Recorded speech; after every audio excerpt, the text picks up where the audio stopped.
মায়ে যেনেকৈ কৈছে তুমি তেনেকৈ কৰি যোৱা তেতিয়া চাগে মাৰ মনটো অলপ শান্ত হ'ব আৰু তোমালোকৰ কোনোবা মামা মামীক মাতি পঠিয়াইছে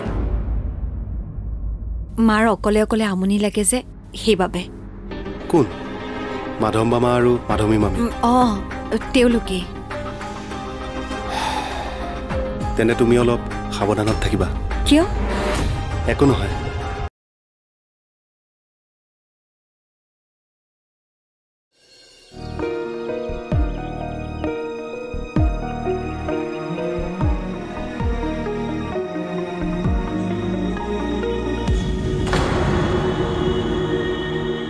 ঋষি এবাৰ লোৱা ছাৰ সময় হৈ গৈছে ঋষি লোহা গৰম হৈ থাকোঁতে হাতুৰি উঠাই লোৱা কিন্তু ছাৰ বেছি সোনকাল হৈ যাব নেকি নহ'লে কি নয়না কোনোবা ধনীৰ ল'ৰাৰ লগত বিয়া হৈ যোৱাৰ পিছত তুমি আমাৰ প্লেনত গুৰুত্ব দিবা আহা ফকাছ ঋষি ফকাছ কৰা আৰু এইটোৱে তোমাৰ সময় তোমাৰ পৰা তোমাৰ লক্ষ্য মাত্ৰ ইমানকণ দূৰত আৰু এতিয়া তুমি পিছুৱাই যাব খুজিছা মনত ৰাখিবা এই কোম্পানীটোৰ 30% শ্বেয়াৰ হোল্ডাৰ হ'ল নয়না বৰুৱা আৰু তোমাক নয়না বৰুৱাক প্ৰেমৰ জালত পেলাব দিয়া মূল লক্ষ্যটোৱে হৈছে এইটো ৰাজ ছাৰ এই কথাটোকে মনত পেলাই পেলাই বাৰে বাৰে মোক কিন্তু অপৰাধ কৰালৈ আপুনি বাধ্য নকৰাব নয়না এজনী ভাল ছোৱালী ৱাহ নয়না মেমেৰী চিধাই নয়না ভাল ভাল গুড গুড গুড going তুমি এনেকৈ জীৱনত কাম কৰি থাকিলে বহুত উন্নতি কৰিব পাৰিবা আপোনাৰ সহায়ত মোক উন্নতি কৰা একো ইচ্ছা নাই ছাৰ আপুনি পইচাৰ বিনিময়ত মানুহৰ আদৰ্শ কিনিব খোজে মোৰ কেতিয়াবা তোমালে বৰ পুতৌ বজাৰিছি তুমি সেই চৰাইটোৰ নিচিনা হৈছা যাৰ মুখত নিজৰ শৰীৰতকৈ ডাঙৰ সাইজৰ এটা টোপ সি বেচেৰা না গিলিব পাৰে না বমি কৰি উলিয়াই দিব পাৰে মোৰ দূৰ অৱস্থাৰ সুবিধা লোৱা মানুহ আপুনিয়ে ছাৰ গতিকে আপোনাৰ নিচিনা ঘৰিয়াল এজনৰ পৰা মই বাচি যাম কেনে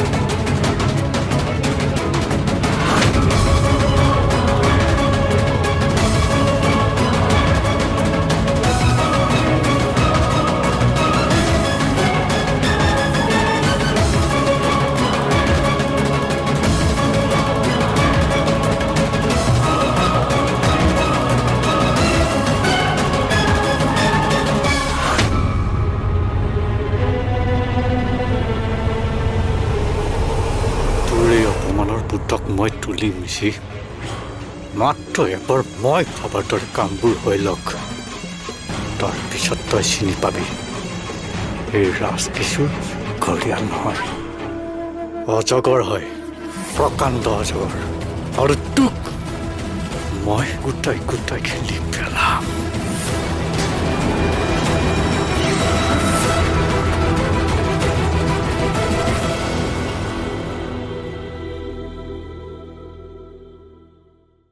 মা তুমি এইবোৰ কৰা কি প্ৰয়োজন তুমি আগৰ দৰে নৰ্মেলো থাকিব পাৰিলাহেঁতেন মনৰ শান্তিৰ বাবে এইবোৰ কৰাৰ কোনো প্ৰয়োজন নাই আছে বাবা আছে মই এনেকৈ থাকিলে যদি মনত শান্তি পাওঁ এনেকৈ থাকোচোন মই এনেকৈ থাকিলে কি জানি তোৰ দেউতাৰ আত্মাই শান্তি পায়ে তেন্তে তুমি যি ভাল দেখা তাকেই কৰা মই তোমাক আৰু এইবোৰলৈ একোৱেই নকওঁ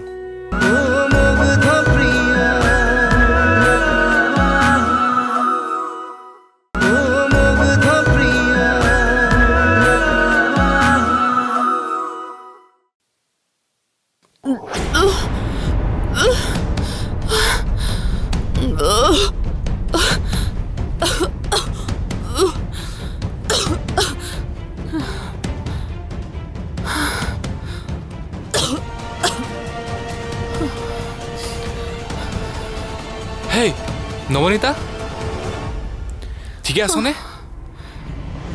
বিচনালৈ আছোন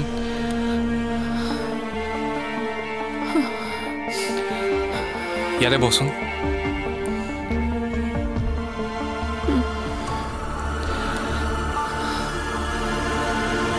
তোক কৈছিলো নহয় ভাত কেইটামান খাবলৈ নাখালি কিয় কচোন এতিয়া দেখিছ খাবলৈ দেখোন মনেই নাযায় কেনেকৈ খাওঁ তয়ে কচোন আৰে মন নগ'লে নহ'ব নহয় তই জোৰ জবৰদস্তি খাব লাগিব ডক্টৰে কি কৈছে দেখা নাই তই নিজৰ কেয়াৰ ল'লে সোনকালে ভাল হ'বি ডক্টৰেতো কওঁতে বহুখিনি কথাই কৈছে কিন্তু সকলোবোৰ কথা মানিব পাৰিছোঁ জানো ময়ো বুজি পাইছোঁ কিন্তু নামানিলে নহ'ব নহয় তই কথাবোৰ কিয় চিৰিয়াছলি নল হ'ব দে কিমান আৰু একেখিনি কথাকে কেংকেঙাই থাক এতিয়া মই তোৰ বাবে চিন্তা কৰিলে কেংকেঙুৱা হয় তোৰ বাবে চিন্তা নকৰিলে কোনে কৰিব কচোন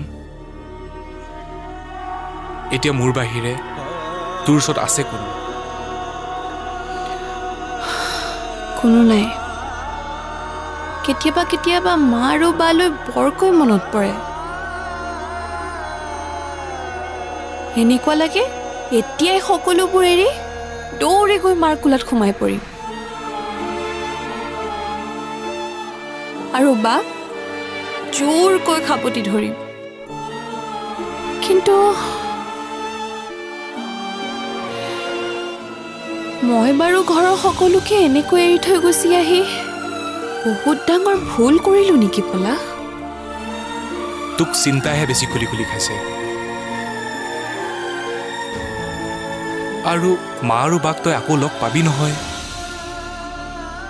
তই এনেই ইমান টেনশ্যন লৈ আছ চা আগতে তই যিটো ভাল দেখিলি সেইটোকে কৰিলি এতিয়া আৰু সেইবোৰ ভাবি থাকি কিবা লাভ আছে কচোন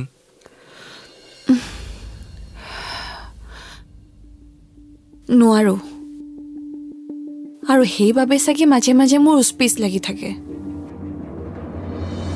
একো ভাবিব নোৱাৰা হৈ পৰো হেই সেইবোৰ কথা বাদ দে তোলৈ এতিয়া মই গৰম ভাত বনাই থৈছোঁ তই কেইটামান খাই ল'বি ঠিক আছে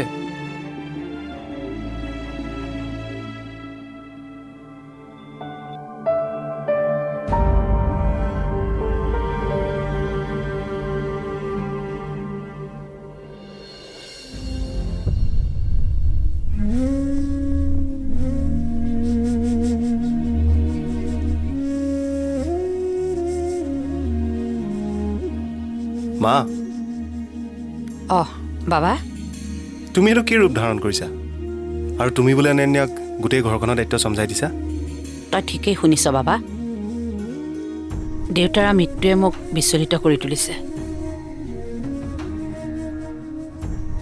মই নিজেই গম পোৱা নাছিলোঁ আচলতে মই কি কৰি আছোঁ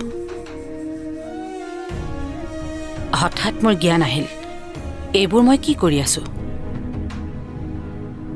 মাকজনী হৈ মই মোৰ ল'ৰা ছোৱালী দুটাৰ সুখত বাধা দিছোঁ লগে লগে মই এইটো সিদ্ধান্ত লৈছোঁ যে মই সকলোবোৰ বৈষয়িক সুখ ত্যাগ কৰি এগৰাকী সন্যাসিনীৰ দৰে জীৱন কটাম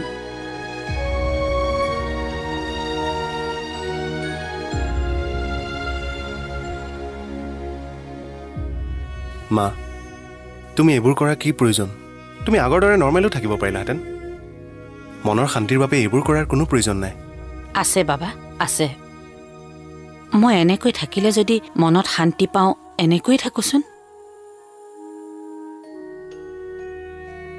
মই এনেকৈ থাকিলে কি জানি তোৰ দেউতাৰ আত্মাই শান্তি পায়ে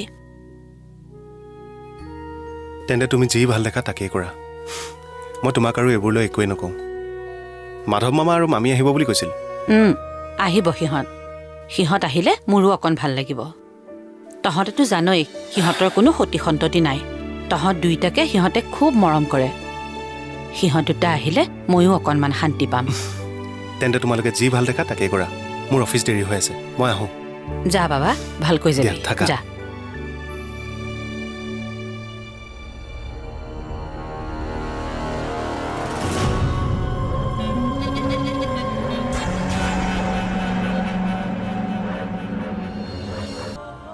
মই বুজি পাব লাগিছিল ঋষি তোমাৰ দৰে আত্মসন্মান বোধ থকা ল'ৰা এটাই কেতিয়াও এইটো গিফ্ট নলয়। চৰি। হেই, গিফ্ট দিয়াৰ কাৰণে কোনোবাই চৰি কয় জানো?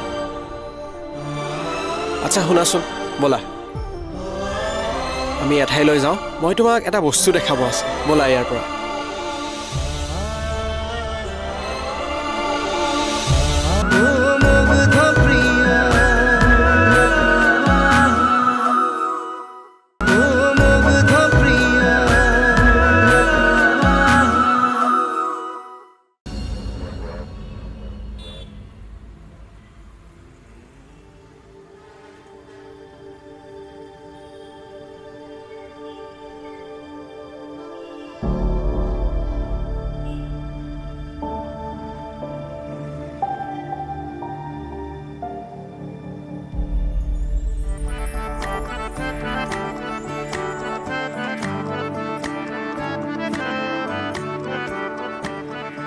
Hi ma'am, I mean Nayana. High Rishi. Hi ma'am, Nayana.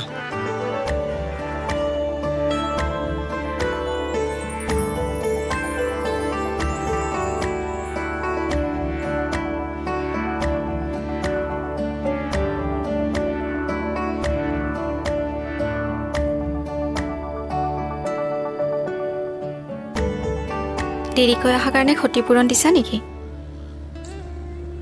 পিছে দেৰি কিয় হ'ল? কাৰণ মই সময়ৰ টিকনি মতে চলা মানুহ নহয়। এনেই কৈছোঁ, জাম আছিলে ৰাস্তাত। চাওক, তুমি চকু বন্ধ কৰাচোন।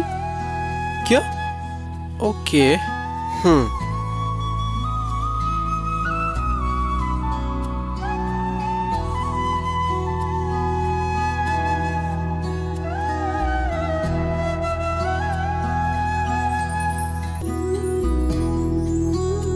এতিয়া চকু খোলা।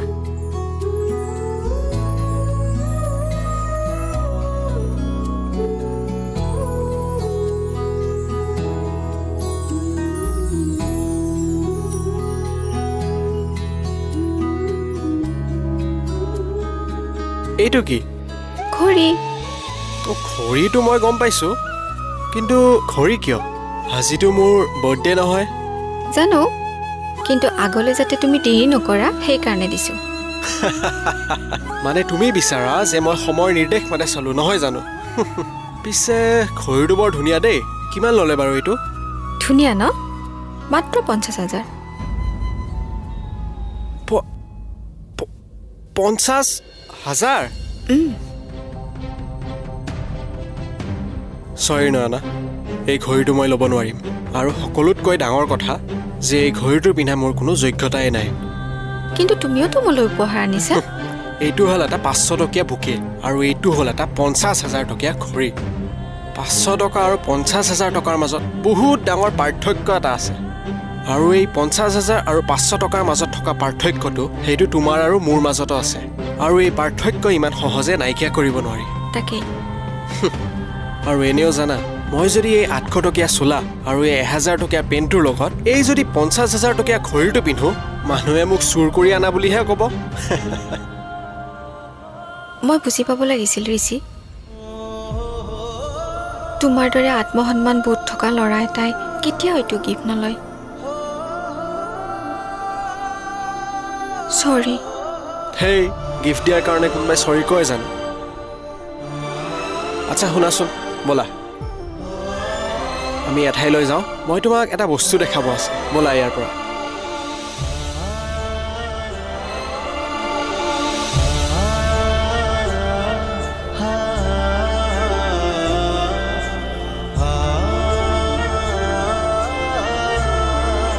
ব'লা।